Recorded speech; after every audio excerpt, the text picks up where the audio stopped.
Saint Therese being your main one, are there any others that you really enjoy turning to, or just spiritual people that you like to look to during your day? Yes, definitely there's always a lot. And there's a couple other saints we've named other children after, just in terms of the day to day. But I also really have always appreciated G.K. Chesterton's writings. I know he's not, his cause has been opened, I know, but he's not canonized yet. I don't think he's quite hit the next level, I think, of servant of God, but his, like, I have a holy card with his name on it.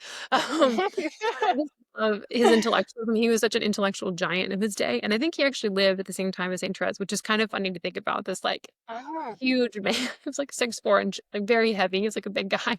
But very jolly and was very much loved playing in a way. And I think that that combination of like truly an intellectual giant in many ways, right?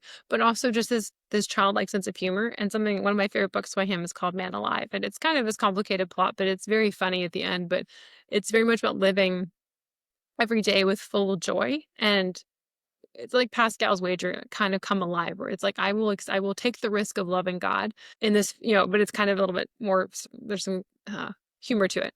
But just living fully alive with that intellectual joy of the faith. I really appreciate that because it's very childlike, but also very intellectual. And it just seems like a much more easy line to walk in that. And I've just always appreciated his sense of humor. And his wife is awesome too, if you ever get a chance to read any of her works as well. Oh, I So, didn't realize that. My dad's a big fan of Chesterton, and he likes quoting yeah. him, and I feel like he is kind of an accessible person for a lot of people, Yeah. mainly because he was just such a man of the world in a lot of ways. Like he wasn't a nun or a priest, Yeah. which sometimes for some people it's like, "Oh, I can't relate to that." And Exactly. I Yeah. think that's why my dad anyway, and he also likes what you mentioned, the intellectual side of things, and that Yeah, he was exactly. like a big thinker.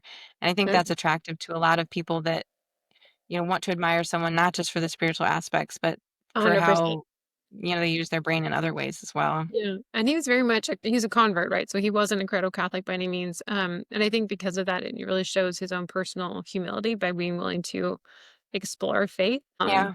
Like I'm pretty sure he actually started out agnostic and then kind of made a trek through like this, I guess Anglican because he was in England, and then they became Catholic. But did that with his wife actually, which is super cool. Their story is just really incredible. But yeah, again, G.K. Chester is just I'm a big fan. I like to think that they're both St. Therese and G.K. Chesterton have like had good conversations in heaven, but who knows?